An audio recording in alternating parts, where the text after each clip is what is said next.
Alan Clements Uncensored. Thank you for listening to my podcast. A few notes about the presentation. After years of scripted talks, many of them methodically outlined, some even memorized, at least in part, I decided to drop that style and simply speak spontaneously from my heart.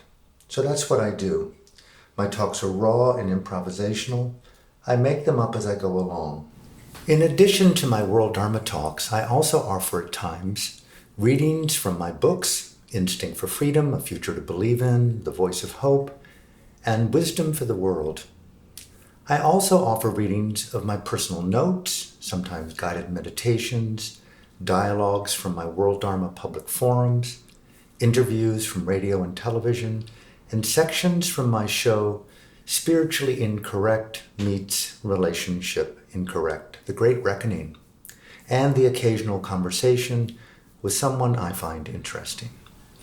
I also want to express my deep gratitude to the people who have made donations to me, either a one-time or recurring donation, either on the support page of my website, alanclements.com, or pledged a monthly amount as little as $1, perhaps $3 or even $5 a month, through my Patreon site. If you're inspired to do so, you can support this podcast and my work by making a monthly pledge at Patreon. That's patreon.com, patreon.com/Alan Clements, and there you'll find my page. You can use a credit card or pay through PayPal, and your monthly pledge, that's what it takes, just a few minutes to set up, allows me not only to do my work, it allows me to create my art, use my voice, speak my Dharma, free of commercial consideration or advertisers. Thank you from my heart for taking the time to listen to my podcast, and thank you for your generous support. I hope you enjoy the presentation.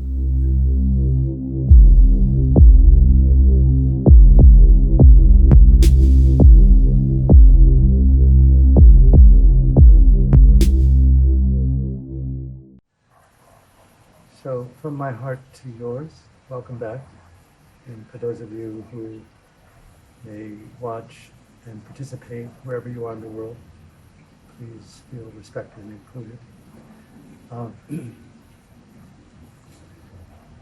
A few things to share that may be of value. There are so many things that could be of value. Only you know what's valuable to you. I would encourage that dialogue to go to that place in your soul, what really matters.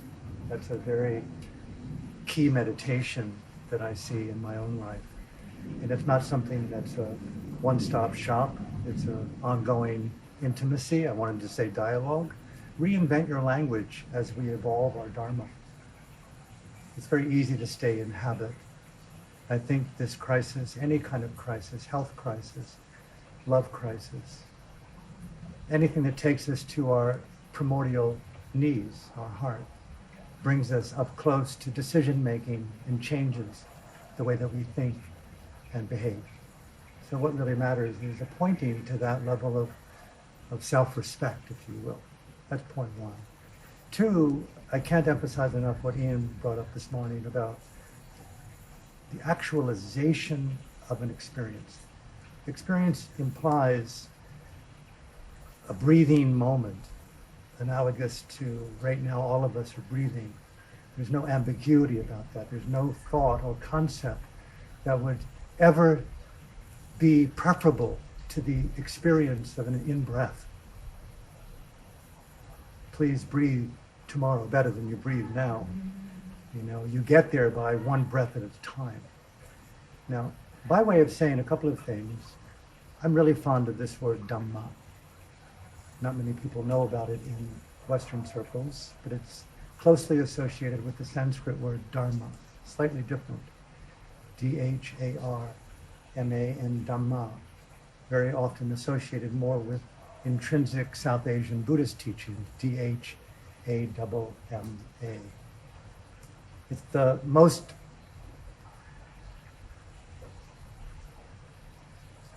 definitions of words in the Pali language. so many ways to know it, but in this talk, in two parts, if I can, I'd like to illuminate more from my own humble experience. Hopefully it stays humble and direct and intimate. The beauty of the word Dhamma as a way to define the vocation of our being. People often use, go to your soul, find your passion. To me, it's occupying my Dhamma. That's the vocation of my spiritual life. The spiritual life is a little bit ambiguous for me. I've studied classical Buddhist theory and Buddhist psychology, and they use the word Dhamma to point to, analogously to the way in which we breathe. It can't be done for Terry. Terry must do breathing for herself. It's an obvious point, fair enough? But when it comes to intimacy, when it comes to love, when it comes to transformation, when it comes to the yogification of our being, it's identical to breathing for oneself. How well do we understand that the idea of swimming is very different than being in the water? The idea of being hungry and going towards food is nothing close to the actual satiation of hunger and taste and security by that food. I find that there's a deeper instinct in my life beyond the instincts for sleep and procreation, just the anatomical nature of moving forward through this. There is this deeper instinct that Noam Chomsky speaks about, the linguist from America, the instinct for freedom. The individual, her and he, and the animal, the trees, the birds, the butterflies, don't want to suffer. They seek security intrinsically.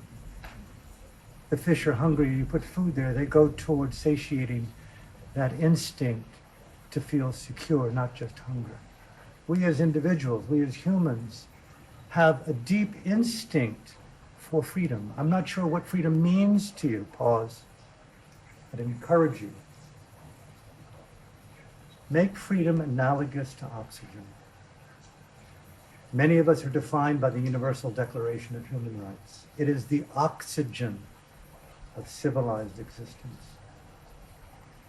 In the preamble, we read that conscience is inherent, as is dignity, in all living beings, irrespective of religion, nationality, and creed. The Dhamma is identical to the Universal Declaration of Human Rights in its soul, freedom. But it's not an idea. Those 30 or 31 or 32 or 33 articles of the Declaration of Human Rights, they are living, breathing entities, epistemological realities that we must embrace. Imagine right now that someone came and shut us down for coming together as a group individually here in this villa in Ubud, Bali, and in the world community, and said, you do not have the right to speak your mind. Censorship. How many of you have been around places and countries where there is the absence of that freedom? It's one of the greatest sufferings that I find among human beings, the inability to be able extreme censorship. Imagine closing down your life such that you're a political prisoner because you decided to speak about the fallacy of dictatorship with an open heart. All over the world where there are dictatorships, you're cut back into prison cells, authoritarian, totalitarian structures. Are you with me? Okay. I want to evoke today, not passivity, not run for the hills, not all the various needs and necessities to understand this bewildering circumstance called the coronavirus run amok. That, I'll leave those to the pundits and to the podcasters who know all of that. For me, it's about the courage to not betray our conscience in this moment of crisis. the courage to take it higher, to rise up and create a citadel of hope through action. Let your life, Alan, be an expression of your fucking principles and values, or go home, lock yourself into a room, hoard and broadcast endlessly on the power of mindfulness. Whatever you need to do to satiate your need at this time of crisis, do it. But I would encourage you to be a warrior, a crusader of freedom of speech, of freedom of thought. Are you thinking your thoughts that you want to think? Stop. Third of the way in. Dhamma is knowing how to think thoughts that you want to think, not the absence of thought. Knowing which thoughts lead to the evolution of goodness, of beauty, of freedom, of truth, of generosity, of compassion, and knowing which thoughts are contraband to that. Are you with me? Yeah? Okay, my evangelical preacher comes out, let it be. I grew up in the South in the USA. I wanted to be a preacher. I have a vocation today, now that we're going to all die. Finally get a platform. Thank you, Mr. Zuckerberg, for tuning in. I am really down with moral courage. Rise up, yeah? Let us, in this moment of hustling for our security, our personal needs. Alan, stop it. Just chill, man. Just relax. Everyone's got to take care of themselves. All these different voices inside, right? Who do you want to believe? Okay? This talk is about who to believe for me and why. Dhamma thoughts. Now, I've written down some things here. It's not going to be all done in the next 20 minutes. But over the course of the day, and tomorrow and Monday, I'd like to talk about meditation as a way of life. Meditation as a way of living. Meditation as a vocation of being in all times, all places, all postures, all states, and all contexts, so that we take the apartheid, if you will, out of our yoga. Throw your fucking mat away and bring it out when it's moldy and dusty, when you really need to go there to authenticate your asana, okay? This is a call to action, as limited as it may be. We are not handicapped by the circumstance. Point one. Call to action. All postures, all times, all contexts, all states, meditation as a way of living. And I want to talk about these 5 different dimensions, 5 sense doors, and the 6th being the mind. A thing called the 3 streams of life flow: speech, thought, action. Seeing, smelling, tasting, hearing, touching. The 6th door, consciousness. Okay. 5 postures. Standing. Are you in your body? Whenever you want to return to the Dhamma, ask yourself, am I breathing? Or is breathing me? Stabilize. How many times in the day now that I'm already alone and now consciously alone and living monastically in a world where everyone's alone, except being 6 feet apart at best at the moment, I pause from, and I go, okay, where am I? Am I breathing, or is breathing me?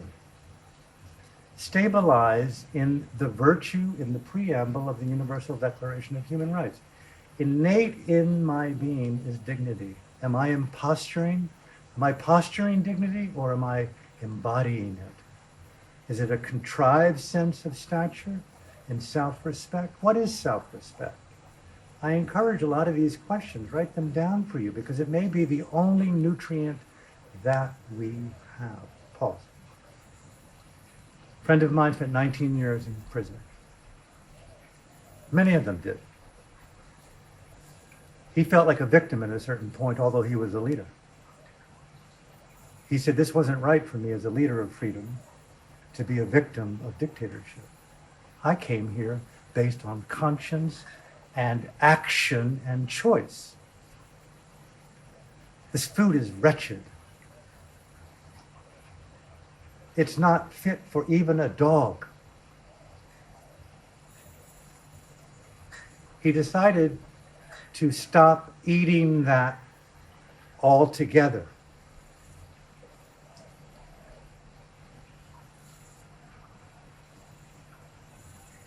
Really be present. Nothing intervene here. Please, really going to be here? Be on it. This is a very rare moment. He decided to give his meal away to the guards who were equally suffering. But it would be less one meal from myself. One less meal from myself. One less meal from myself. That mantra is absolute, detrimental to your beauty, to your well-being, and to the well-being of this planet. Look at what we have. We have our eyes, our ears, our hands, our bodies, our bank accounts, our wealth, our choice. We have so much. We've got gold cards, we got green cards, we got mileage plus cards. We are affluent human beings. What will you give away? Not easy to talk about generosity to people who have. As one who has little, for me to be talking about donations, uncool. But how do you survive when there's nothing left to buy except your goodness, your generosity? He said, I'm a leader of the revolution. This was his thinking to me. I know him well. I just saw him. He's had a stroke. He can't talk anymore. He squeezed me and touched me. Utenu, 93. I gave away my meal. One less meal. And the guards were so over happy, joyed. And what he did, he said, with that meal that I did keep, what did he do? Took the Buddha's teaching and I ate it with reverence. And he swore to me, it's on film even, that food became more nutritious than the second meal that satisfied me. How you eat rather than what you eat. And that was a very big teaching for me as we decide to fill our pantries and our lives with stuff. Yes. But it's how we do what we do. Dhamma point. The three streams, thinking, speaking, and acting, the 6 sense doors, eyes, ears, nose, tongue, body, and mind. Placing a vigilant, mindful presence at those doors is a meditative life. In 5 postures, standing, walking, sitting, lying down, the 5th, everything in between. If you came to Burma, you've been in a retreat, you would see in a second that eating meditation, someone who is consciously mindful of putting food in her mouth and how they reach for food. I was able to sit at tables with senior monks, and they had been eating mindfully, some of them for 50, 60, 70 years, every meal in silence. What an elegant, rare experience on this planet to have multiple dishes, and they serve each other certain levels of food and curries based upon their interest in whatever it was, and you never reach for food yourself. It's an act of grace and generosity. Imagine eating in that way. How different a style of etiquette that is to give and to share, and to equally, not what you eat alone, and we'll get into this if you're interested, how you eat. And I'll tell you, being with senior monks who were more, maybe 20, 30, 40 years in robes more than I was, everything that you do is felt. Very few of us in this outer world have the etiquette or the willingness, the courage, the mirroring to reflect back ways to refine and improve our psychological well-being. We're too busy wanting to be coaches and teachers. Enough, it's over. Be in Dharma refinement and let that vocation be that which you share openly. How well do you speak? Are you saying the words that you want to speak? Are these words reflective of the feeling that you have in your heart? Are you using words and eyes the way in which you would be so sensitive as to touch a lover, your passing friends, the wind caressing our bodies at this very moment? How willing are we to be sensitive? Repeating what I said before. If there's anything that's being asked of us right now, is to take the speed out of our yoga, take the speed out of our Dhamma, take the hustle, take the momentum, take the HABIT out of it all. Out of sex, out of food, out of wealth, out of sharing, out of hoarding. Anyone define themselves by being greedy? Don't raise your hands, I'm not speaking to you. Self-honesty is a virtue of Dhamma. I would invite you, all of us, what does self-honesty mean? One, and two, what do you see when you look honestly? The good, the extraordinarily genius in you that often gets overlooked, and the sacred lie of who you are or not. And put that reflection on the process of inner being as a way of bringing our yoga and our meditation into all aspects of life. Are you with me? That's okay? Yeah? 3 times in the time that we have time, the Buddha talked to his son, apparently, Rahula, about how do you practice meditation? How do you practice Dhamma? He said, Rahula, my son, listen up. This is according to the text. When you think a thought, and you know that thought to be detrimental to you and other, cease it. Cease, cut. Mindfully let it go, evaporate back into the primordial invisibility of where it came. Do you have the intelligence, Rahul, of the Dharma, mindful intelligence, to know a beneficial thought from a detrimental thought? How, Father? Do you know states of consciousness? I'm so all over this. SOCs. States of consciousness. Make a note somewhere in your soul. Study states of consciousness, because that is meditation. It's not peace only. It's not stillness. It certainly has very little to do with happiness. But there is a deep cellular satisfaction in the artistry of expanding the ability to know the colorizations of consciousness.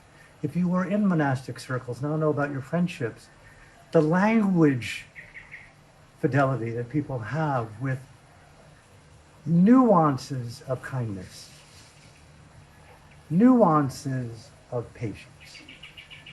There's a chance right here in this great silence around the globe to stop and deeply go into self-apprenticeship in Dhamma. This is a monastic moment, a great nekama of renunciation, where we have an unparalleled opportunity to study states of mind and breathe the beautiful ones into reality and just let the others disappear back from where they came. States of mind. So, Rahula, when you have said something and have done something and you reflect back on what you've said and done and you see that it was detrimental, make a determination not to repeat that. Second time. And before you're about to say something, and you see in your soul, in your heart, that it may be detrimental, you're convinced that it's not right, it's not beneficial to you or others, guess what? Interrupt the habit. Make a marquee on your door here. No namaste, but interrupt the habit. How many people you're in conversation with, no offense to anyone in the Ubud, well-groomed thought leaders, looping. There's a word in Buddhist psychology that is very, very interesting to me called sampapalapawasa. And it means people who loop. Intellectuals, thought leaders, psychotherapists, Jungian therapists, trauma workers. They're in the vocation of having been in vocation, and they're unaware of the vocation of looping. There's very little colorization to the concept of vulnerability. You know, normally I have a word for everything, but guess what? Before I say what I'm about to say, I've seen that I don't need to say it. I'm ceasing that before I even do it. 3 time frames, before, during, and after. Are you with me? Through the 3 avenues of speech, action, and thought. All rooting back to the 5 postures, standing, walking, sitting, lying down, and everything in between, from bathing to dressing to eating to shaving. The 5 that we know of, always in the moment, by the way. You can't hear the future really. You might think that you are, but it's right here, right now, whereas the mind projects this idea of past and future, right? 6 senses, 5 postures, 3 times, 3 streams, and 1 Dhamma. What does that mean?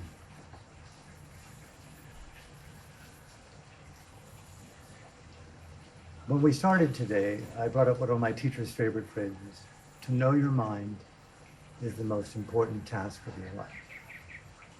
In the absence, he would say, he didn't call me Alan, he called me Agathara, my monk name. In the absence of knowing your mind, Agathara, look around the world in your mind's eye and see the convulsions of behavior based upon people believing that which is inherently detrimental to be beneficial. Look at the wars, say no more. Where does it come from? From one's own state of mind. You ask about meditation, you ask about the meaning of Dhamma. It's the oxygenation of decency, human decency, the beneficial, the good, the true, and the beautiful. It's making real on the promise of being responsible for one's interior life and being in awareness, Van Gogh-like, or a child who finger paints. Dad, is that pink or is that red? Well, sweetie, it can be either if you put a little bit of this in it and it will change. So what color is that? That's called white. What if I put yellow in it? What would happen? Try it and see. And right at that point, it's very easy to go, I don't know. Much less going to the Louvre. Look at the incredible talent of the colorization on canvases, right? Look at God's interplay. Look at this mystery. Look at this magic. Look at this photonic, unthinkable, psychotic. It's really fucking psychotic too, by the way. If you don't believe it, we're in a psychotic global galactic moment. I've often gone on record for 25 years saying one rape to me in this world is psychotic. It's a bad design. If I were in Silicon Valley and I designed an app like this or a video game, you're fired, man. It's bad. War and genocide and famine. What kind of field is this? Brings up to the last point. Belief systems. I don't know what your belief systems are. Ubud seems to have a menu more than even a restaurant here. There's almost every belief system on the planet. It's one of the reasons why I'm here, because I learn a lot. I don't need to be right. Don't follow me is one of my messages. I took it right out of the playbook of Monty Python. Don't follow me, as obvious to any of us. But learning right now is very, very, very, very, very crucial. So I'm going to leave right now a little bit of a pause for you to think for a second and take a moment while I take a sip of water. And if there are things stirring in you halfway through this talk, I want to continue to the second half, looking at your faces. Take a moment, dive down in. How could we evolve this for ourselves here and anyone who might be tuning in online? What's playing in there that we could put some conscious dialogue to? Anything at all that might be important. Take a moment. And may I encourage us, as you would encourage me. The immediacy of Dhamma as a felt reality, no different than breathing. Breathing allows us to be animated, to see, to think, and to feel. Dhamma animates us to be profoundly open, vulnerable, transparent, honest, generous, compassionate. It's the oxygenation of the good, the true, and the beautiful. Are we in relationship to that choice-making process? That's meditation. Meditation isn't a passive activity. I'm choosing states of consciousness. An individual who writes well, she knows a word, he knows the grammar, he knows and she knows the meaning. But more than that, the Dhamma comes into play, good writing, is they feel it. It's a felt truth. So I'm asking us here, as we live and breathe, not to take ideas into the mind alone, but we're in a yoga studio here, a meditation studio. We're in retreat primarily to inhabit the best that we can be. You with me? Not ideas, alone. But take a moment. Are there things that could point to that place in your heart to help support you and me and others here to more courageously brave up to the best of who we are? Take a moment, please.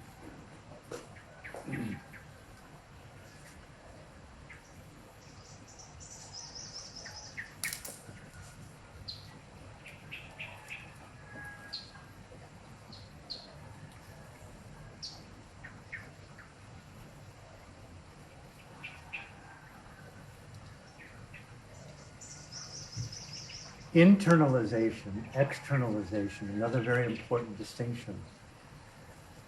Internalization is the individual's capacity, ability, or habit to see primarily their interiors, often on the terms of their conditioning, on the terms of our conditioning, or on our freedom of choice. To me, is huge difference. Looping, habits. Do we have an intimacy with navigating interior states of mind with freedom of choice? In the absence of freedom of choice, we're living in a totalitarian structure, whether it be externally imposed on us or interior imposed on us and others. And many people, religiously, spiritually, New Age, Buddhists, meditators, Tantraphites, neophytes, whatever, lots of their doctrines in looping are totalitarian structures. They have literally little room for new material, new possibilities. So interiorization, externalization. Many people live in the world of ideation, constructs, and concepts. We see through the eye individuals that are men, that are friends, that are women. We see the world. We see trees. We can identify plants and foods. We order on menus according to ideas.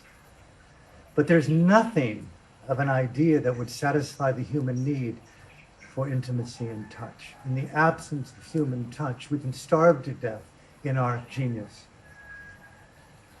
No one would be happy with the idea of eating the idea of rice.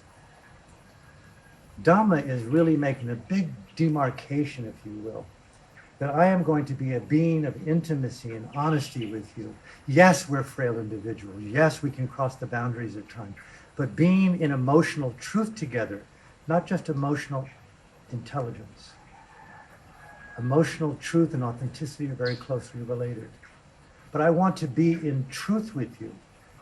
Are we willing to inhabit that process beyond ideation? I use words, I use language. We're in Bali, we're not in Germany. We're in America. No, I'm not in Israel. Those are ideas. There's an ocean. Yes, it's the Mediterranean Ocean. It's the Pacific. It's the Atlantic. It's the Mediterranean. It's no. It's water is water. It knows no distinction. Oxygen is oxygen for living beings. The Dhamma is a universal experience that love beyond culture and gender means something very real to each of us. How well do we take words out of shared space and bring them into our bodies? And so I ask you, again, meditatively, we ask about meditation. Should I sit? How long? Do I watch my breath? What about dealing with thoughts? What about knee pain? What about the end of the world? In breath, out breath? Are you choosing your state of mind? In the absence of that state, Alan, how many times I would hear teachers in monasteries talk, are you walking in dignity and in choice? Or you inhabit? Or are you going somewhere? Getting there, as it's been said, infinitely more interesting to me than arriving. What is arrival today? So taking the time out of our mind as much as humanly possible. Let me just drop in one level deeper, if you can hang in there with this.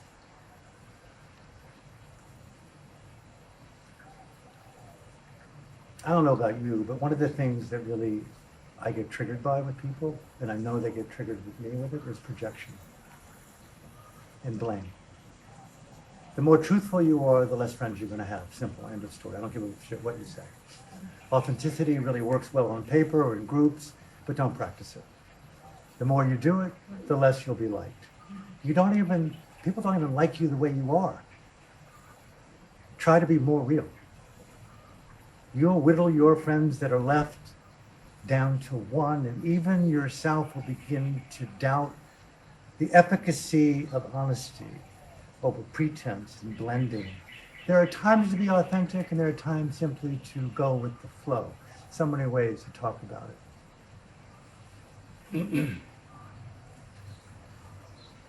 But projection, blame, and judgment, they have a particular annoyance because, for me, they're often the absence of intimacy. It's the absence of openness.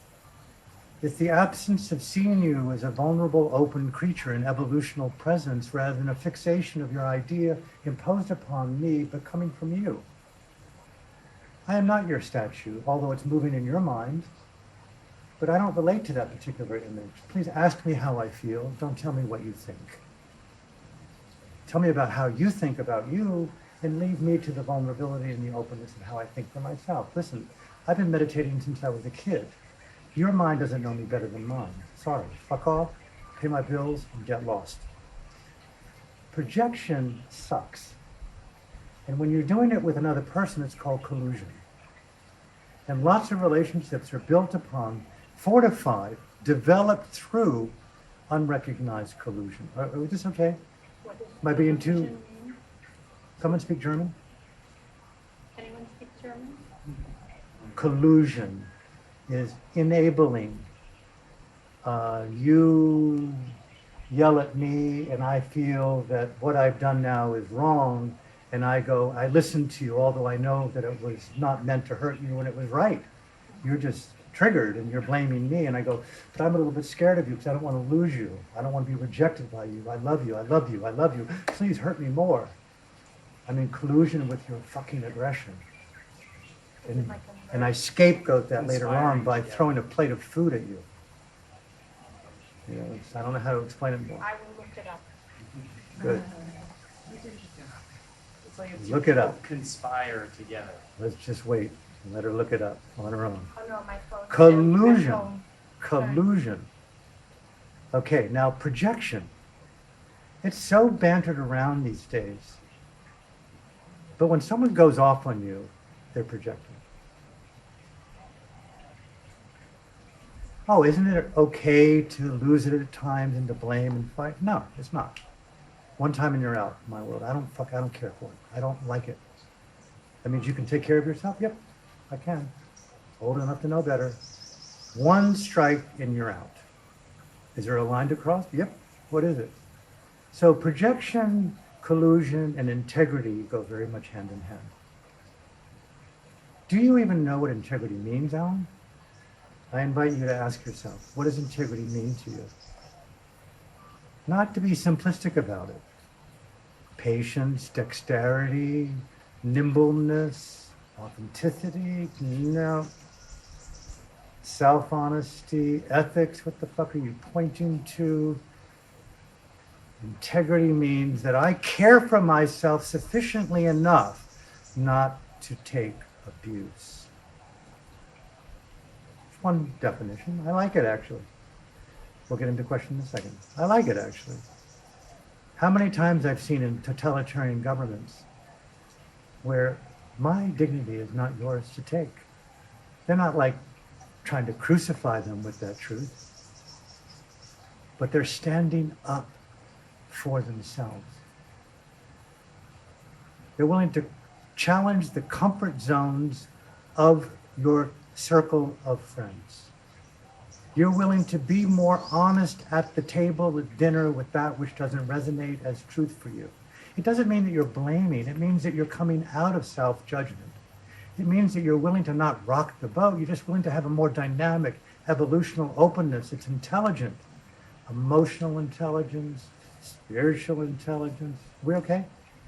Mindful intelligence, meditation in all practices, all postures. I'm so not good with sitting in closed eyes. I'm so not comfortable with yoga on the mat alone. We're in close quarters with each other. We're going to really see if we like each other. We're already being tested by that. And so responsibility is the opposite of projection. Now, when I was in Vietnam, and I'll close with this, we'll move on to some questions if there are any. When I was in Vietnam, there was a story that was told of a married couple, and she was pregnant. And he was called to war. And the wife diligently brought up the son. And in the absence of the father, she would read in the evenings, as the story was told to me, stories to the boy and say that the shadow on the wall cast by the fire is your father. Bit of a fairy tale, but quite beautiful, poignant, sensitive. And the boy grew up with some confidence. There's my father. With my mother's nurturance, reading a beautiful, heartfelt story to me. Years went by. The father returned home, unlike the 2 million that died. And the mom saw her husband, and it was an incredible moment, apparently. Imagine that. There's something very precious about that type of beauty for me. I don't know what it means or something symbolic, but I quite like the power of that moment. And there's the boy running up to what the mom said, your dad's home. And he just gets to his father and just becomes somewhat paralyzed and looks up, according to how the story was told to me and what I've heard in Vietnamese culture. And the boy did not know this man's face. And the father, being a very proud Vietnamese, assumed the boy's paralysis in a way, although he didn't remember exactly that the boy really didn't know him, but he thought the wife would take care of that missing. Assumed that the boy had known another man in his absence, and that his wife had a long-term lover affair. In traditional culture, this is a no-no. So the very good Vietnamese soldier father, very disciplined, took this and internalized it and met his wife, but without the type of warmth that she had anticipated or would have hoped for, especially in a life and death circumstance as Vietnam, where 2 million others had perished.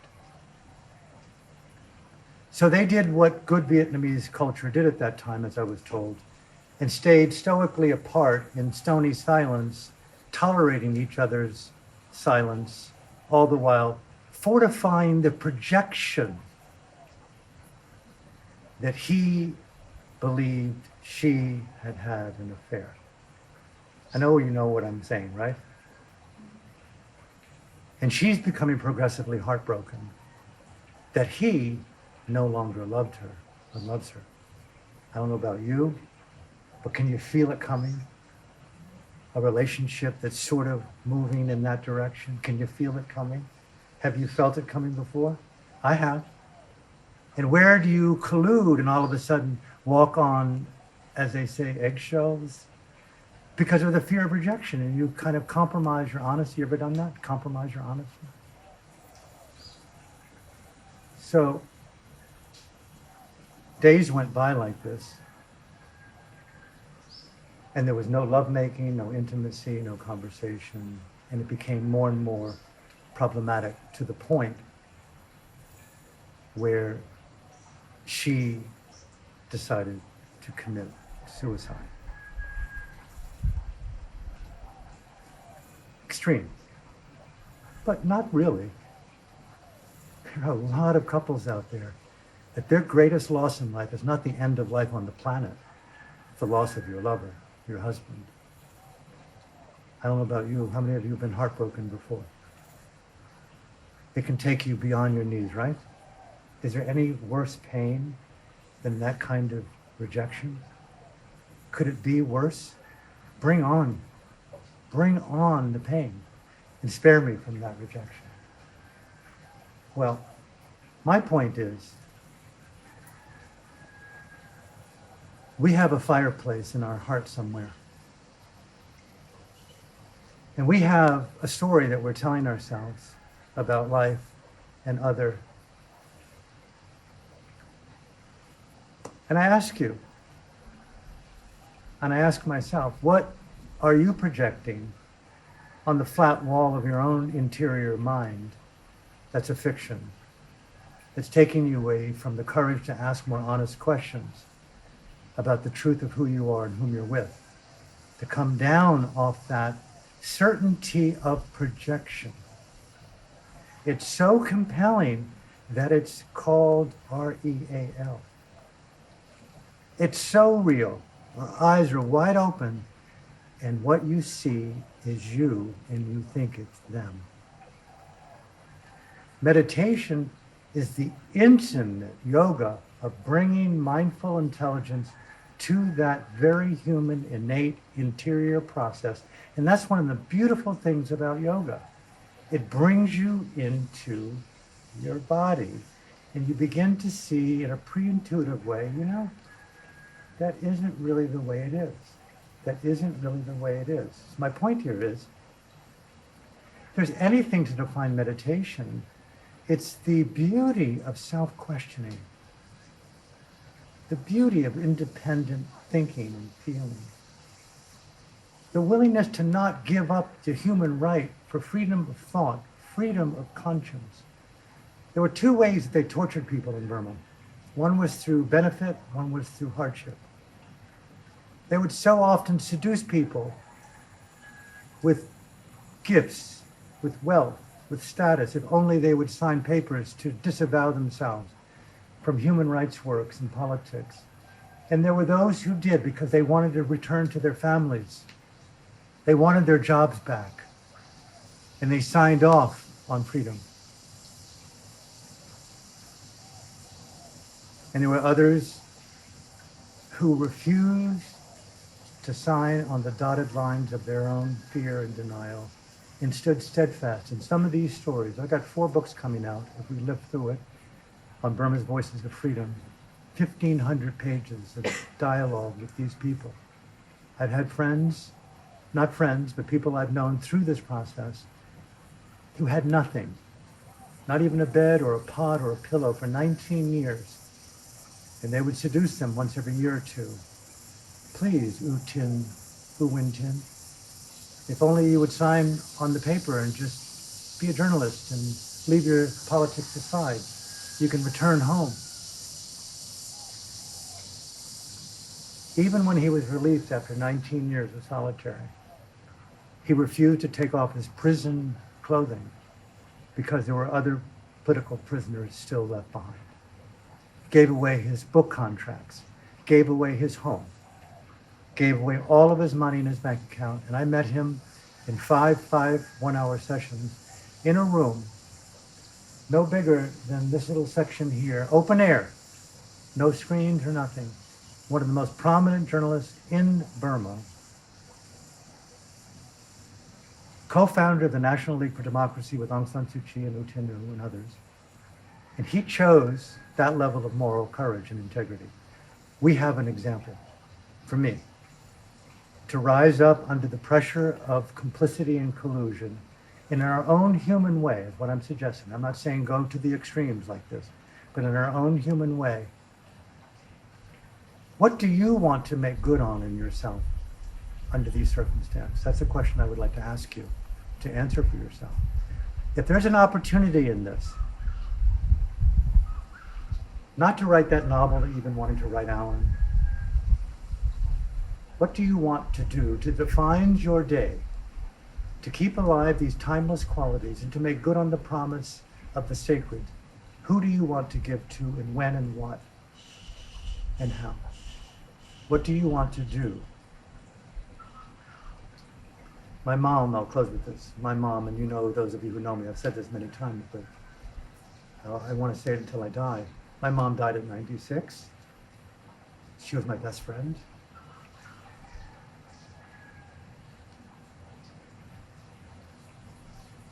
She implored me.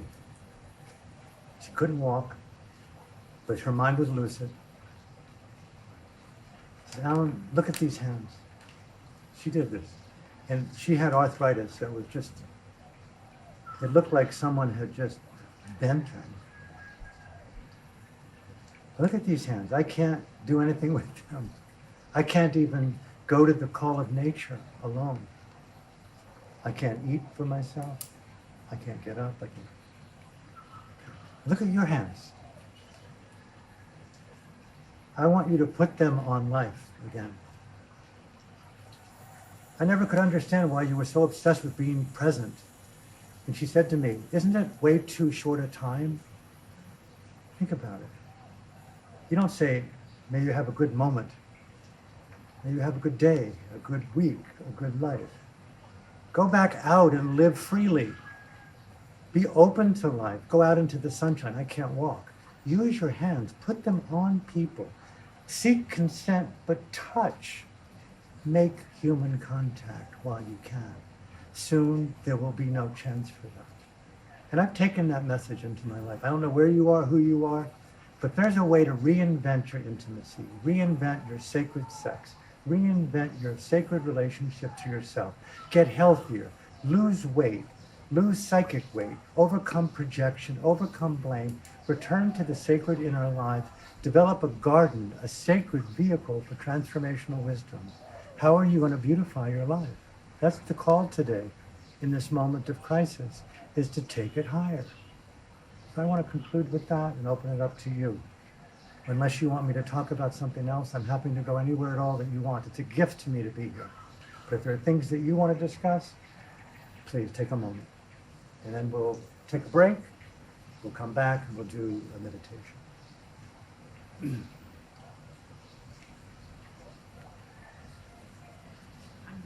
Please do.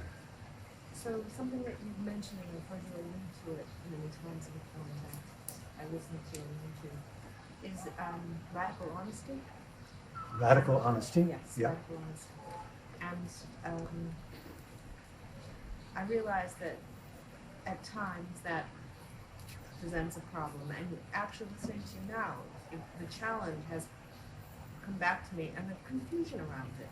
Because I can remember at times hearing people say to me, actually, you have to really look at who can hear, or be aware of who can hear what you're ready to say.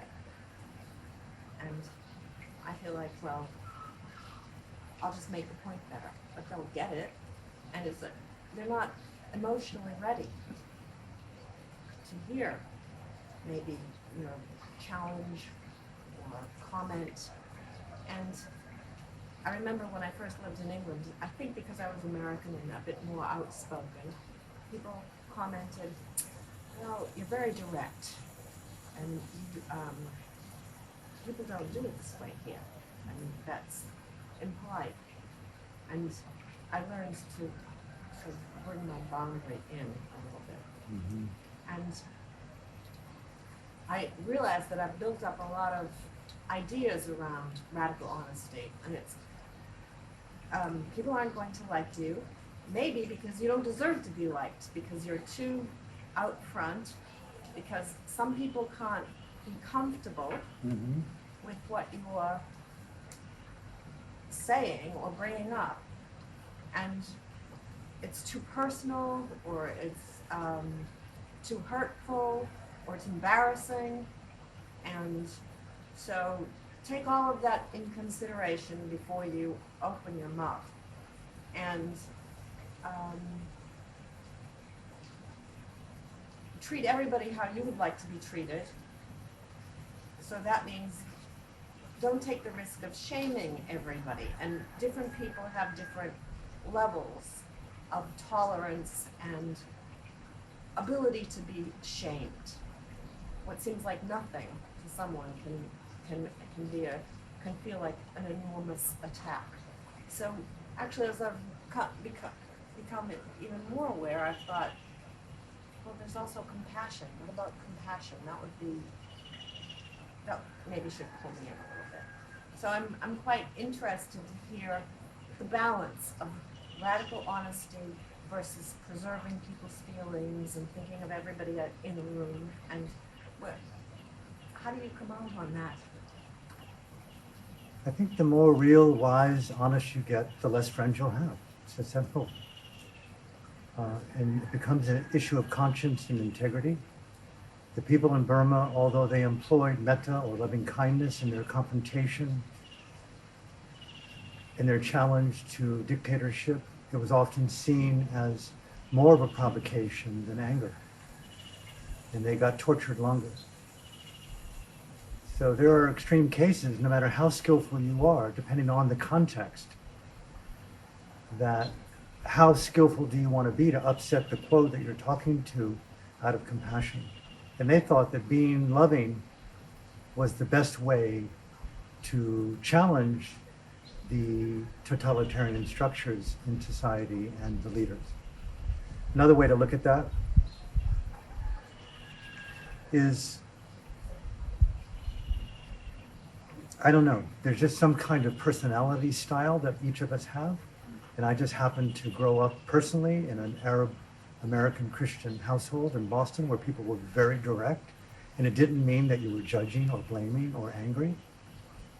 And how many times I've heard criticisms, oh, you're amazing, but you're intense.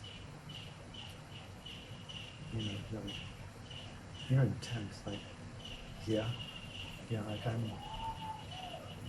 my teacher in Burma, the first person I met who basically said, wow, you are the type of individual that I really connect to. And that gave me such, Terry, a validation that I knew in my fucking instinctual being that I did not need to temper my thinking, my speech, my action. Come what may, I put a sign on my door, under no circumstance, knock on my door or talk to me. If there's anything to say to me, speak to my teacher first, then he'll come to me. So I'm all into the fidelity of the few rather than skillfulness with the more. I'm not a politician. I'm not looking for students. I'm not a psychotherapist. I'm not a coach. I'm not out to dinner very much. I don't give a shit. At this day and time, you be as skillful as you want to be on your terms. It's up to you to deal with who likes you and who doesn't. For me, I'm very comfortable speaking from my own sense of who I am, taking it off of you. It's not about me telling you about you. I have no interest in people talking to me about that. Share to me the vulnerabilities, the struggles in your own life, and let me overhear how you speak to yourself. I don't want to be skillful about me unless there's an agreement for us to be intimate. And that's very rare in my life. I'll be honest and open, but you're not going to get more than 5 to 10% of my wisdom, my honesty, my authenticity. But when it comes to a partner and a really close friend, which are less than a handful, you get my best. And even then, high respect, so that we fortify the beautiful trust that we love each other so deeply in. And every now and again, there's a trigger point, there's a sensitivity, but the apologies are quick and fast, and it strengthens the fabric of who we are. Less is more for me today. That's how I go about it. That's one side. And the last part is, classically speaking, what is right speech? I asked this question many times. I've heard it answered many times. I'll give it to you from how my teachers told me and how Aung San Suu Kyi was taught, because they used, Terry, voice and sound as a revolutionary challenge to male patriarchy. It wasn't just confronting their husbands, the wives, but it was confronting the whole apparatus of elitism, domination, and totalitarianism. And so they weren't necessarily in the same room as the dictator and the army, but they were being broadcast and there were being people videoing their conversations. So you had to be really skillful. A couple of things that came to mind when I got involved in their struggle: under no circumstance blame, judge, and demonize. That's not what we're here to do. We're here to show the shortcomings of someone's thinking and not to vilify them as people. That's a very skillful situation. Like right now, Aung San Suu Kyi is vilified universally for not speaking out. Like, what would you want her to really have said that you could stand in that kind of crucible and that kind of tension and to confront those who've torturously imprisoned and raped your own people for 35 years? On the other hand, the Rohingya that she did speak up for, it's a very sensitive issue. What is right speech here? She took it. She chose to speak her mind at the expense of international validation. That's taking a lot of abuse to stand in conscience. Her teachers were my teachers. My teachers were her teachers. Right speech, fivefold. Truth. When you speak, do all that you can to stand, feel within the integrity of truth. Truth, T-R-U-T-H. Where is it in your heart? Not many people can occupy that which is truth rather than what seems familiar. So you got to pay very mindful attention there, as you know, of how to determine what you're thinking and feeling to be actually, this is just my truth, versus, over the years, I've felt this to be a very valid place to come from. How well do you know the truth inside of yourself? Point one. I can go on and on about this. Point two, when we're speaking, it seems to me that it's very important to speak at the right time and not the wrong time. And there is no doubt that you can say a truthful thing at the wrong time, and it's the wrong thing to have said, although it was truthful.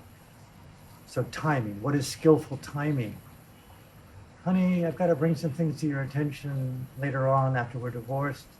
It's called alimony. I just want to let you know that I really love you, but I'm building up a case behind your back. I've got a lawyer. I don't want to tell you all these things, but soon we're going to talk through lawyers in court. And I really know that I love you. but I'm going to be wanting a lot of money from your sorry ass because I've dealt with a lot of bullshit over the years. You don't want to be saying that on the spot. You want to wait until you're in court. Skillful timing.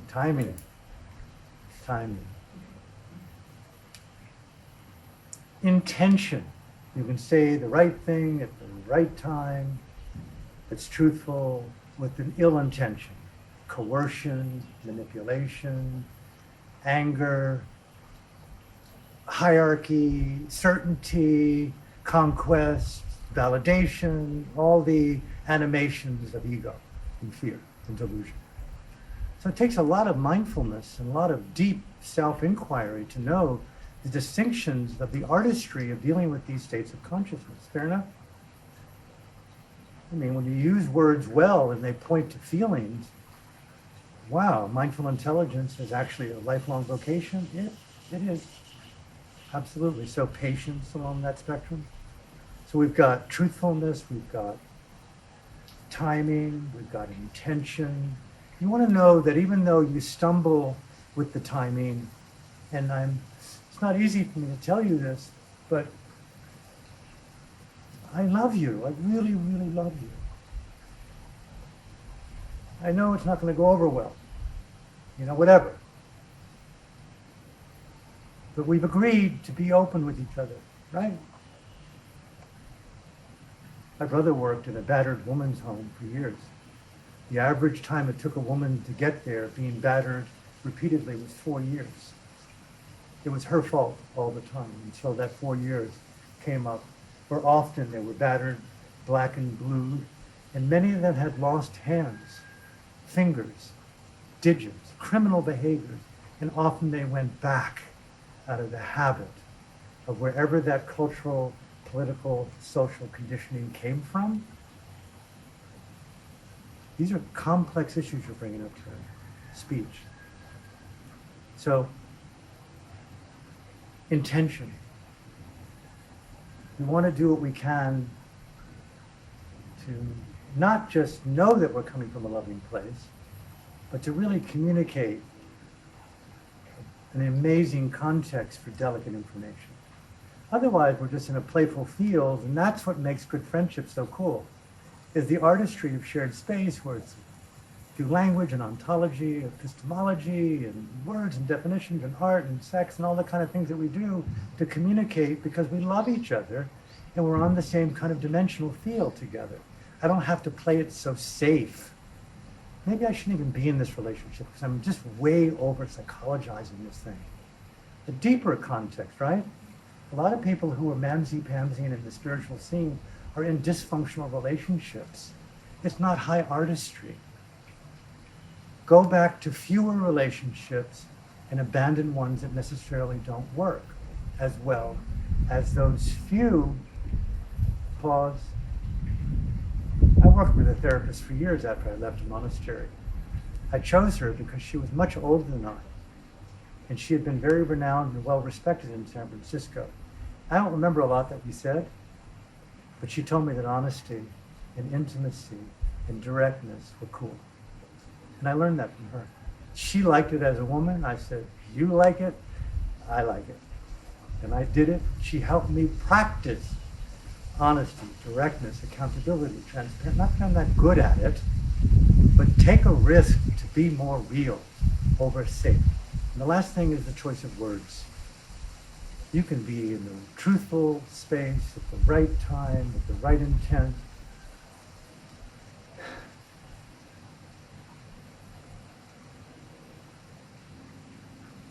And you just fuck up the word bad. And it's like, but it's what I feel. And someone comes back with brute force and says, you fucking bitch. Because it's the way in which they defend themselves, right? And you know in your heart, you did everything possible to communicate elegant, right speech. And it was the right word.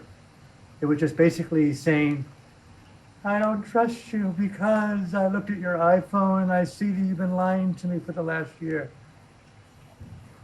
And their response is brutality. And their response to you is, you fucking liar. You claim to be a psychotherapist with integrity, and you looked at my phone.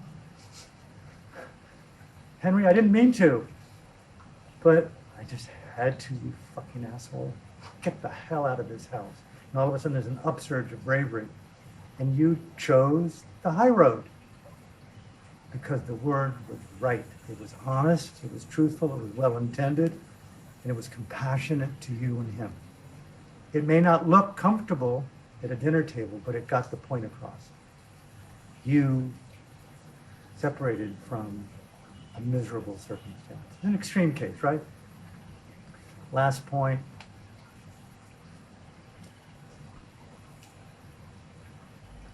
Is tone.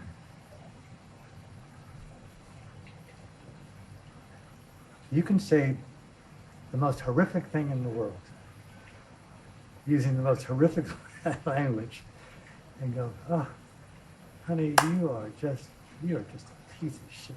God, I've loved you my whole life, you know, and I've trusted you. You just can't. What a fucking, you fucking loser. Oh, you've never been so loving, honey. I've never seen you so happy. Oh, finally free of your sorry ass. You've been lying to me for so long. I feel so relieved. I can't believe how much love I feel for you right now. I mean, it's like almost comedy, right? Tone can get you a long way across the dinner table. Tone, accountability, and revealing your own edge, and using careful language. As I hear you, please help me understand that this is accurate. Basic etiquette, right? What are your basic etiquette language skills? And I will make a list of those things and memorize them. And then you're covered. After that, lose it on the playing field of bravery and authenticity. And the missing art that I find in spiritual circles for me, Tantra comes about the close to it, more like the Neo-Tantra world, and dance, although it's very dimensional. But my point is artistry. Dharma artistry, spiritual artistry. The willingness to, like if we were to inhabit different states of mind, you know, for example, bear with me, is how much emphasis there is on being in this ridiculous moment now, all the time, now. Okay, enough. I want to be somewhere other than right now. Yes, there's someplace other than right now with you. What I want to be in is a playful field where there's magic and playfulness and inconsistency. And as Whitman says, I contradict myself, therefore I contradict myself. I'm multitudinous. Stop playing it so spiritually safe that we walk on these kind of predictable, projected eggshells together, where there's very little artistry. I don't know about you, but the word synergy. Do you have synergy in a few relationships where you can really lose it? A lot of people do substance use to overcome and examine childhood trauma. For me, I always got involved to examine unexplored kind of existential artistry. And that's, if I were to talk about a foible for me and a weakness in my life, and a real fretting that I go down, is like, where are the players in this radical cosmic artistry that isn't just predictable prose because you've read a few of the predictable books that are bestsellers? What's original for you? Gets a long way from me. And I would really encourage, if you feel it, openness is one thing, but originality is super rocking. I don't give a shit what you think about having to be articulate. Van Morrison said it well. The inarticulate speech of the heart. Someone who's not well versed in words, but she or he just comes out with it, you know? There's something so cool about that. An unpretentious savant. And I think that's one of the best kept secrets and one of the greatest blanketed aspects of the human soul within spiritual circles, especially Buddhist meditation, is accessing your inner savant. Because there's very little willingness to support each other in taking risk to say something other than Sampapalapawasa. And a lot of Sampapalapawasa circular speech is about the innate need to recruit new clients. It's commercial, it's the embeddedness of capitalism. I'll do without it. I've got to keep selling you on my Buddhist Theravadan mindfulness story.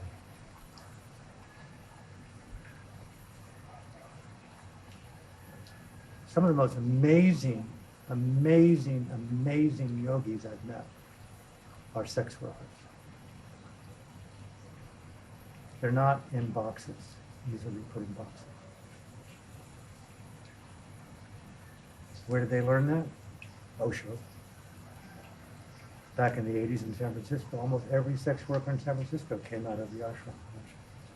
They were like, I came out of a strict, celibate, Theravada Buddhist tradition. Don't touch. Alan, chill. There's a lot of room in life besides that kind of renunciation. I learned a lot about freedom through Osho-trained sex workers because they were out of the box. They were radically willing to be artistically creative and unpretentious savants. And I ask you, the opposite, Terry, not to be a psychoanalyst here at all with you as a friend. Now that you've wired and gotten it down for how to be skillful, if you got any more skillful, you'd run the risk of like having, like a big following. But how, for me, I don't know, this is just me talking about me. What do you want to say that you haven't said? What do you want to do that you haven't done? And where can you go with the ones in your life that you're dancing with to new levels and dimensions of artistry and play?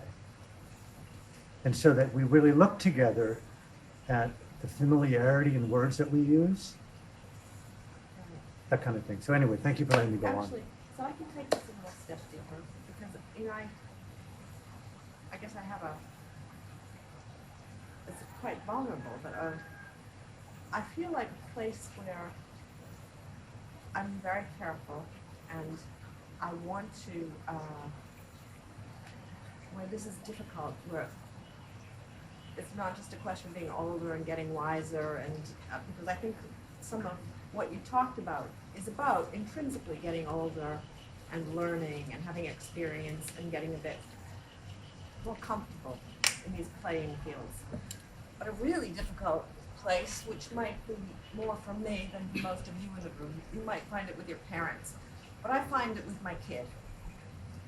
It's about, wow, because you almost feel as a child, a parent with your child, which I remember feeling a little bit like, I need to teach my parents here, but I am on the other side of that completely and feel, God, I need to point up some truths here or some realities about entitlement and about actually reality that are harsh or that could be seen as harsh, especially because I see that kids just don't seem ready for it. And I don't know if they'll ever be ready, but it seems to me sometimes that as a parent, well, maybe it's a justification, but that's the job, and it's not very nice. So Okay, what's your... yeah. Specific people, appropriateness, timing, it comes with age, some of the themes that I'm hearing you say. Help me if I didn't get them as we talk. One of the things that come to mind is that years back, after I abandoned teaching classical Buddhist meditation retreats, although I'm kind of back to that without the classical part, is I got involved in a thing called process-oriented Buddhist psychology. And one of the things I saw in that process was the power of self-reflective inquiry and writing. Not journaling, but specific self-reflective, deep inquiry on process. Okay, point one. Point two, When I was thrown out of the monastery, I felt abandoned, and I felt thrown back to the wolves. My family was in Burma, I couldn't go back. And so I found my life back in America that I hated. And although I knew a lot of people, I didn't really feel much rapport with them. And maybe it was mutual, I don't know. But I began to see that, wow, there's only like a handful of people here in the West, although I'm doing a lot of retreats and leading groups. It's less than 5 that I'm really relating to very intimately. And I found, my point is that my Dhamma life, my Dharma life, my spiritual life, my psychological life was primarily me with me, because I was living alone, and with these 3 to 4 or 5 key people, generally one of them who I was in a relationship with. And almost all of my Dhamma life, 95% of it was wrapped up in 1, and then when it got really expansive, in 4, and after that it tailed off completely to about less than 1%. So my questions were all about this one person and these 3 other people. Okay, you with me? So questions about theory and ideas, as fascinating as they are, I began to see a pattern of bringing it back to reality. Who are you talking about? Would be a question I ask people. And I would ask the question to you, not to be challenging, who are you speaking about? 1. I would encourage you, should you feel interest, to write down her or him or both of them on a page. Who are the principal 3 people that I play out my Dharma life with, where I have the most energy? And I would say that most of us, if we're lucky to have 3, that 99% of most of our Dharma life is confined, contained, evolved, or abandoned in those relationships. And so the next question would be, what am I doing to contribute to the relationship being what it is? No. How would I define the relationship? The strength and the weakness in short phrases. What do I do to contribute to the strength?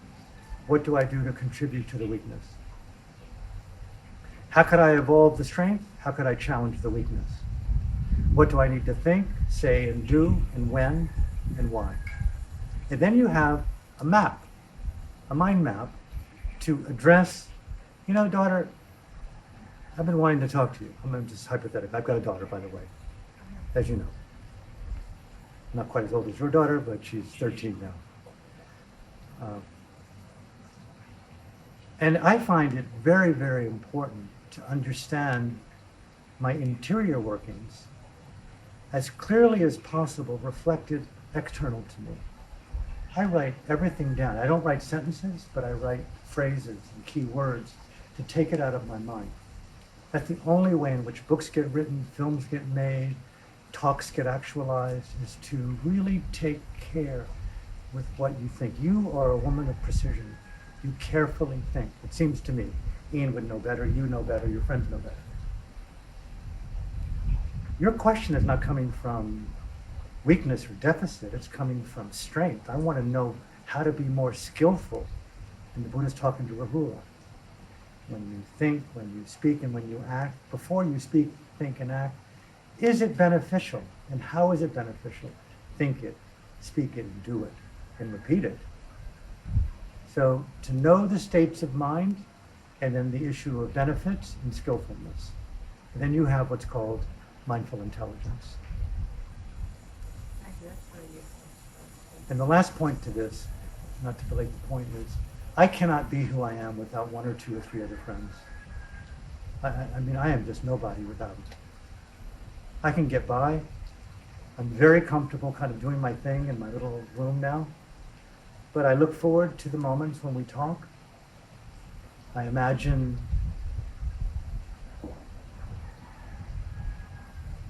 it was brought up at lunch, just the possibility, did I make a mistake in not going back to see my mother? She's critically ill, she's in chemo. She